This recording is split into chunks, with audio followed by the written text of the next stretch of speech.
आज मोर ऑफिस गला बेलू बहुत लेट हो जाता आमर जी सब ऑफिस माल नहीं कि जाती से देखागले से आम समस्त की डाकिले देख ये भाई आमर डालार ओहली पड़े आमर पछपटे डालार ओहली पड़े आम फुल स्पीड पूरा गाड़ी में बसिक पलैलु डालार चढ़ी देखी पथ आम ऑफिस आसला एबे ऑफिस भीतर को एंट्री करदेली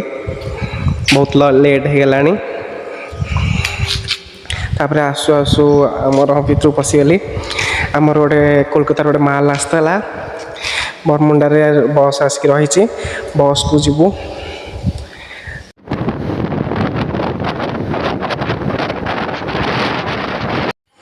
फाइनाली बरमुंडा पहुँची गली भाई आज जो गरम हो गुड़मुड़ी है निआ धुआं बाहरी पड़ी पछ आड़ू झाड़ देहरु कुआड़ू कुआड़ू पानी बाहर से कहीहबनी जो खरा हो जी जुआड़े बाहर छता पानी बोतल पाखे रखी था। फाइनाली आम ग्रांड बस छिड़ा है सो से आम माल अच्छे से आम रिसीव करूँ सो फाइनाली गाड़ी पाखे पहुँची गलु गाड़ी डिक्की पछुआड़े माल अच्छी से भाई काढ़े सो काढ़ी रिसीव करदेलु ए मालटा को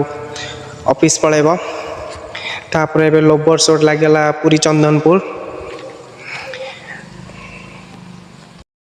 एते खरारे भी से भाई एते कष्ट कर बस ऊपर चढ़ी के माल उठाऊँ नौ